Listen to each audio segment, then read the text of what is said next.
Yes, so this theorem was very easy to prove कि हमको show करना था कि जनरलाइज मोमेंटम जो साइक्लिक कोऑर्डिनेट का होता है वो कंजर्व्ड होता है। हमने क्या किया, हमको गिवन था साइक्लिक कोऑर्डिनेट, तो del L upon del Q I की वैल्यू 0। हमने लैग्रेंजियस थ्योरम लिखी, D upon D T del L upon del Q dot I minus del L upon del Q I equals to 0। Obviously जो cyclic coordinate है वो 0 है, तो ये value हो गई 0।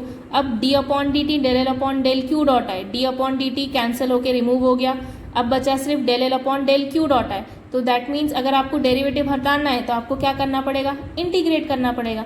अगर हमने इंटीग्रेशन किया तो ही ये डी अपॉन डी टी हटेगा, तो आप इंटीग्रेट कर रहे हो तो डेरिवेटिव हट गया, इक्वल टू 0 है, तो यहाँ पे कुछ एक कांस्टेंट वैल्यू आ जाएगी।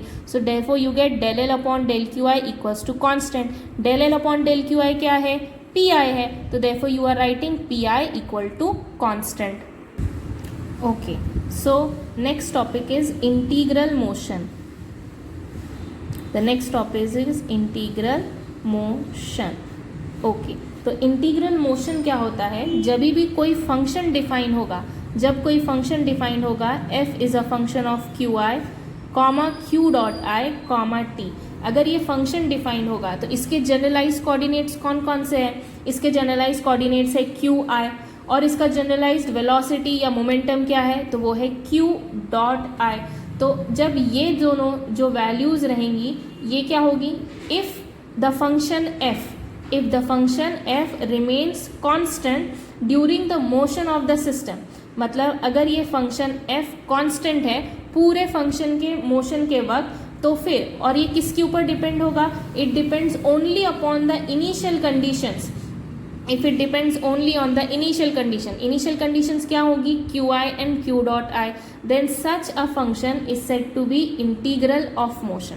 अब फिर से एक बार देखिए, अगर एक फंक्शन f है जो कि coordinates Q I Q dot आई और t के ऊपर डिफाइंड है, अब जो भी फंक्शन के अंदर या जो भी ये सिस्टम के अंदर चेंजेस आएंगे, अगर ये चेंजेस कांस्टेंट रहे with respect to Q I Q dot I and T, then ये जो फंक्शन का मोशन होगा उसको हम कहेंगे that this is the integral motion.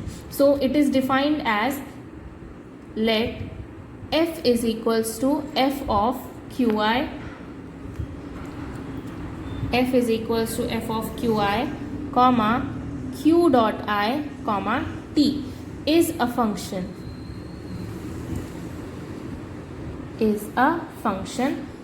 अब ये फंक्शन किसका है, तो ये फंक्शन है function of generalized coordinates. This is the function of generalized coordinates qi and generalized velocity is q dot I। तो ये सिस्टम किसके ऊपर डिफाइंड है, कोऑर्डिनेट क्यू आई के ऊपर और कोऑर्डिनेट क्यू डॉट आई के ऊपर। Now if f remains constant during the motion of the system, अगर ये फंक्शन f चेंज नहीं होगा, if f remains constant during the motion of the function and it only depends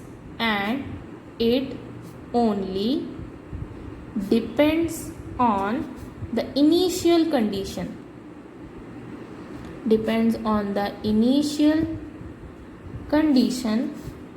then such a function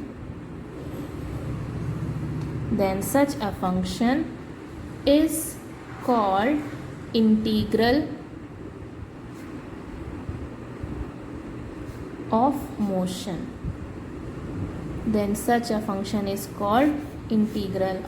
motion.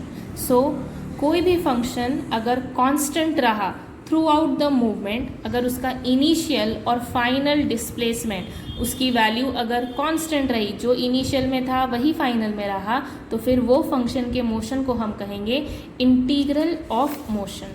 Okay, अब next is our main topic, और ये है linear momentum के ऊपर। ठीक है, so the question is conservation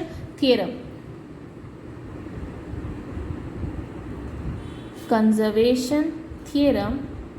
for linear momentum. अब ऐसी 3 थ्योरम्स हैं। कंजर्वेशन फॉर लीनियर मोमेंटम एक थ्योरम है, कंजर्वेशन फॉर एंगुलर मोमेंटम एक थ्योरम है, और एक थ्योरम है कैनोनिकल हैमिल्टन फंक्शन के ऊपर। तो ये जो 3 थ्योरम्स है, जो कंजर्वेशन थ्योरम्स है, they are important. Okay, so today we are going to just see कि हमको इस थ्योरम को प्रूव करने के लिए क्या क्या लगने वाला है। So the statement of the function is a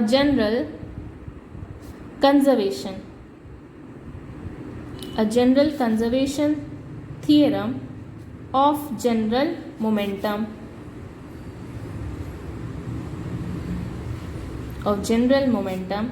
implies a conservation of linear momentum। Okay, अब क्वेश्चन क्या है कि general conservation theorem of general momentum implies conservation of linear momentum. Now this means अगर जनरल मोमेंटम कंजर्व्ड है तो directly linear momentum भी conserved होगा। अगर जनरल मोमेंटम कोई भी सिस्टम का कंजर्व्ड है तो उसका लीनियर मोमेंटम भी कंजर्व्ड होगा। अब लीनियर मोमेंटम का मतलब क्या होता है? What do you mean by linear and what do you mean by general? तो जनरल मोमेंटम के अंदर क्या होगा कि जो भी आपका सिस्टम ऑफ पॉइंट्स है, ये आपके सिस्टम ऑफ पॉइंट्स है, they are in random motion. Suppose this particle is moving here, this particle is moving here. अब अगर ये सारे पार्टिकल्स अगर एक सिस्टम में हमने डिफाइन किए और अगर हमने इनका जनरलाइज्ड मोमेंटम, इनका प्रॉपर हर पार्टिकल का मूवमेंट अलग है, every particle is moving in different direction, लेकिन अगर हमने इनका क्या कहा, अगर हमने इनका एवरेज मोमेंटम देखा हर पार्टिकल का, अगर वो सेम है, if it is found out to be same, that means the linear momentum of each particle will be same। that means अगर एक पार्टिकल को पॉइंट x1 से लेके x2 में जाने के लिए सपोज टाइम t1 लग रहा है, उसी तरीके से दूसरे पार्टिकल को जाने के लिए भी टाइम t1 लग रहा है, यहाँ पे भी t1 लग रहा है। that means each particle is moving a constant distance in constant time। that means the linear momentum of the function या linear momentum of the system will also be same। सो ये एक थ्योरम है। अब ये theorem का एक और statement है जिसको हम डीप में प्रूफ करेंगे and it will take some time. So the proof of the statement is, so we consider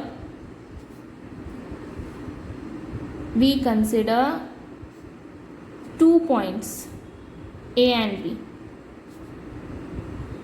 we consider 2 points A and B and we consider its distance from the origin। okay, now you suppose that the system is translated from dqi मतलब it is the small distance in which point A and point B are moved। तो origin से ये उसका radius होगा ri into qi। ये origin से इसका distance हो गया ri इंटू qi। अब B का जो डिस्टेंस रहेगा वो रहेगा ri into qi plus dqi। क्यों qi प्लस dqi? क्योंकि A से लेके B का जो डिस्टेंस था वो कितना था? dqi। तो अगर ओरिजिन से A का डिस्टेंस ri इंटू qi है तो ओरिजिन से B का distance ri into qi plus dqi होगा। This means now you write, now from this general conservation we are starting the proof. Okay, so system में हमने 2 points लिया A और B और ये दोनों एक दूसरे से डिफ्रेंशिएटेड है एट पॉइंट dqi। ओके, तो ये एट पॉइंट dqi से दोनों भी डिस्टेंस पे है। ओरिजिन से उनका डिस्टेंस ri qi है, तो ओरिजिन से A का डिस्टेंस ये था तो ओरिजिन से B का डिस्टेंस हो गया ri qi plus dqi into B। Okay, so we are proving conservation theorem for linear momentum. और हमने देखा था कि हमने एक्सिस ड्रॉ किया था, हमने 2 पॉइंट्स लिए थे A और B जिनके बीच में जो डिफरेंस है वो है dqi का। ये था हमारा ओरिजिन। हमने 0 से A का डिस्टेंस चेक किया, ये है ri इंटू qi। फिर इसका डिस्टेंस है DQI और ओरिजिन से B का डिस्टेंस है RI इंटू क्या रहेगा QI प्लस DQI। ये हो गया ओरिजिन से B तक का डिस्टेंस। ओके, अब हमें प्रूफ देखना था इस थ्योरम का, तो हमने लिखा कि we are writing the proof. और कंजर्वेशन थ्योरम है तो इसका मतलब है कि जो QI रहेंगे वो कैसे रहेंगे, they will be cyclic. The conservation theorem it means the QIs will be cyclic.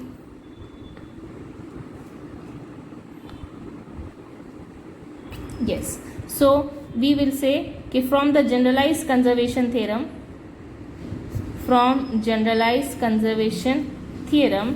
QI is cyclic. This implies PI is a constant. अभी हमने प्रूफ किया था लास्ट थ्योरम में। अब we will say suppose the system is translated. अब ये जो हमने सिस्टम डिफाइन किया है, how are we writing it? So we are writing it suppose the system is translated। अब ट्रांसलेटेड का मतलब वही होता है कि भाई पॉइंट A को B पे मूव किया, तो अब हम यहाँ उसको बोलेंगे कि ट्रांसलेटेड। तो suppose the system is translated through DQI from A to B। It is translated through DQI from A to B in the direction of the unit vector. अब डायरेक्शन भी ज़रूरी है क्योंकि ये इस डायरेक्शन में चेंज हो रहा है, तो it is directed in some direction. Now since DQ dot I ये किसके साथ कॉरस्पॉन्ड करेगा? इट कॉरस्पॉन्ड्स टू ट्रांसलेशन, क्योंकि ये क्या है, ये डेरिवेटिव है। डेरिवेटिव का मतलब क्या होगा? Change. So it corresponds to translation of the system. There is no doubt it is corresponding to translation of the system. That means the change in the system. Therefore the vectors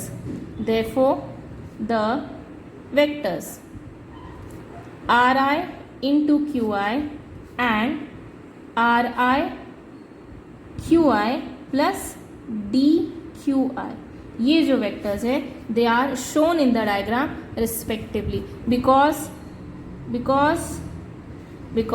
DQI corresponds to translation, the derivative part corresponds to its change. So therefore ये जो vectors रहेंगे ये vectors क्या show करेंगे? The change related to it. तो Ri DQI is the change related to position A and B.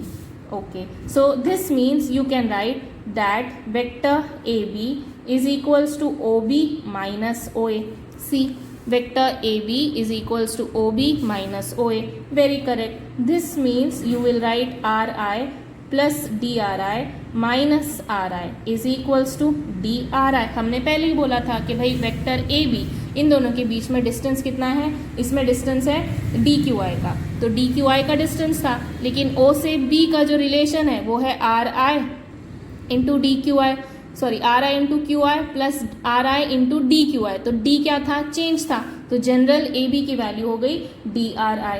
This means that DRI is equals to DQI। DRI is equals to DQI। Y?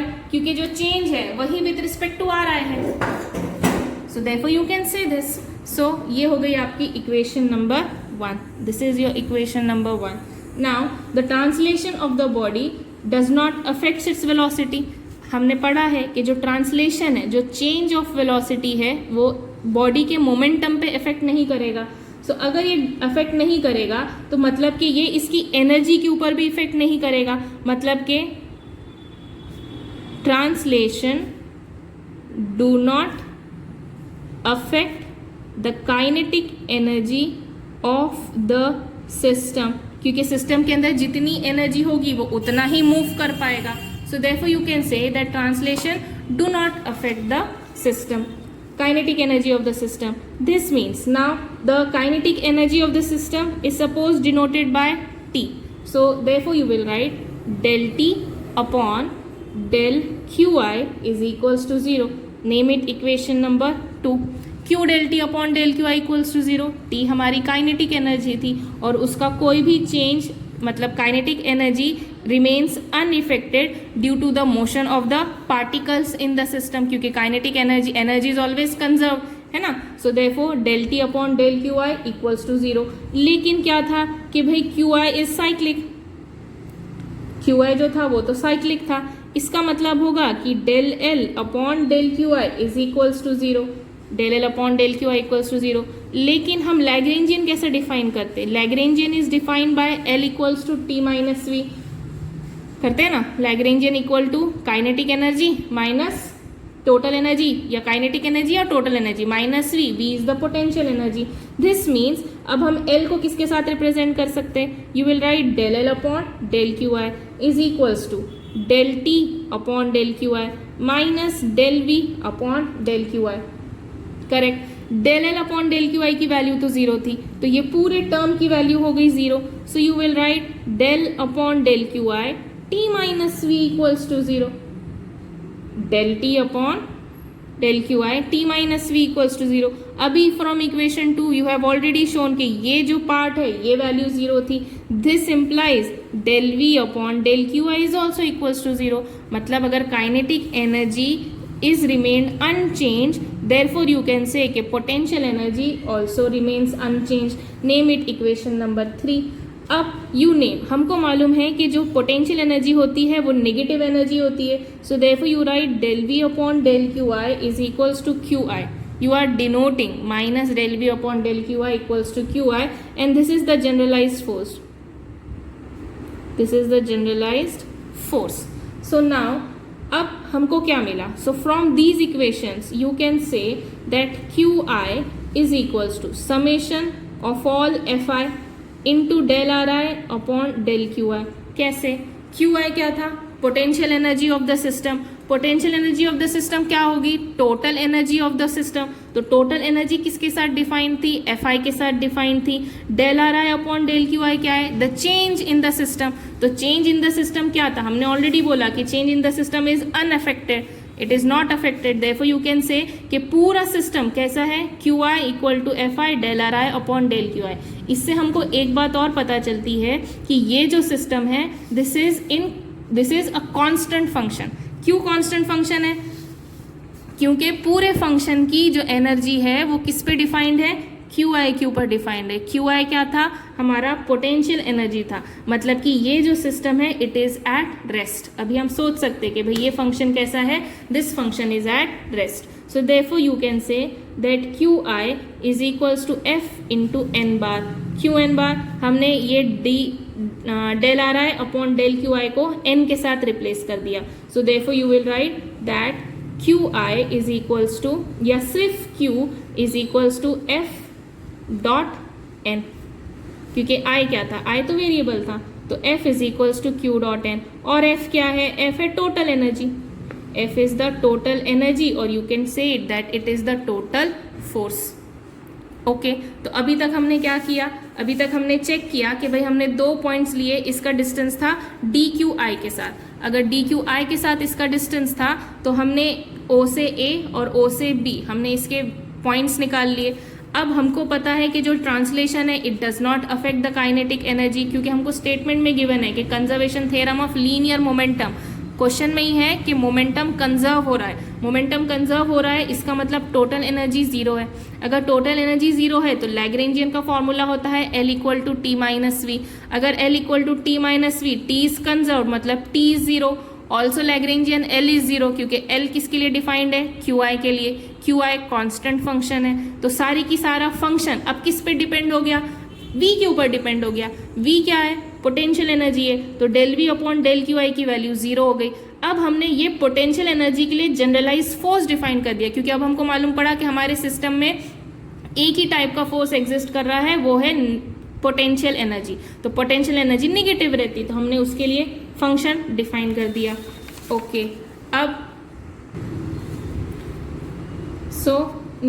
so now you have QI is equals to F dot n, and this is the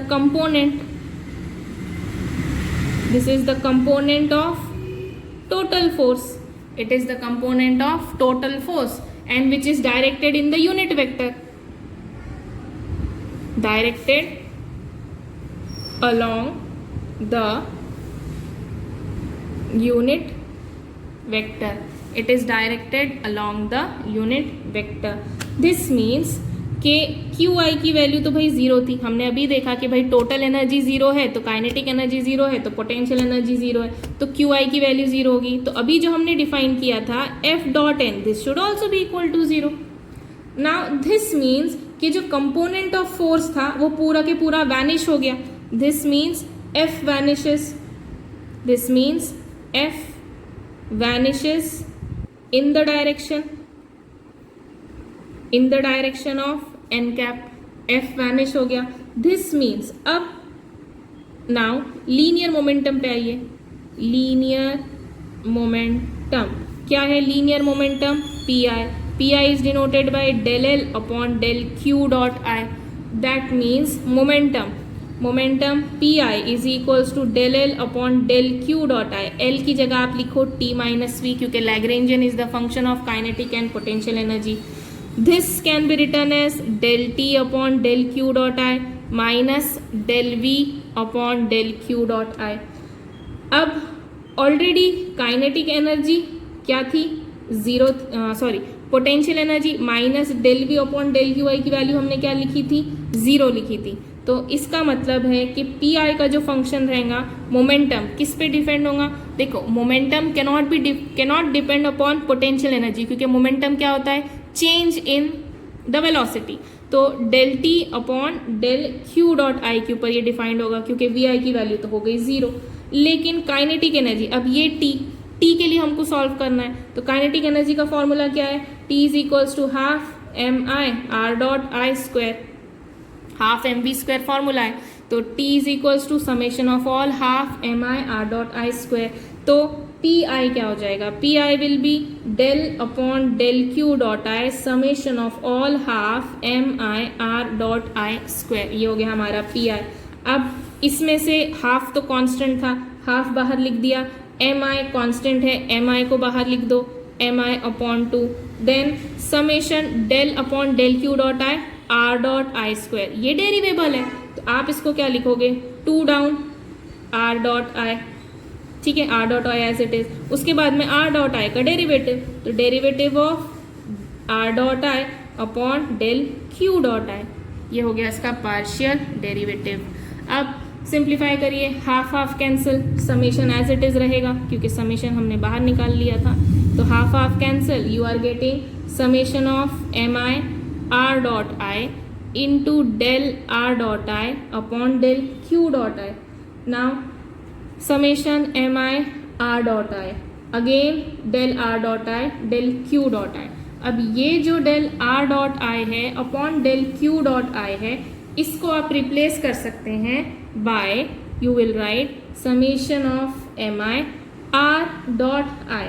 okay, तो ये are dot आई और यहाँ पे भी are dot I है तो this is replaceable. तो हम लिखेंगे summation R dot I into del are I upon del Q I. Q cyclic coordinates था, साइक्लिक कोऑर्डिनेट में del are I upon del Q I की वैल्यू जीरो होती, तो अगर उसका डेरिवेटिव अगर आप लोगे तो that will be some constant. So this means you can say that del R dot I upon del Q dot I will be del are I upon del Q I क्योंकि function क्या था? Cyclic था.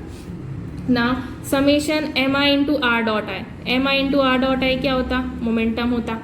ये हो जाएगा P आई और ये क्या है? Summation del are I upon del Q I. Del are I upon del Q I को स्मॉल एन के साथ डिनोट करेंगे हम. कैसे डिनोट करेंगे? इक्वेशन 1 देखिए.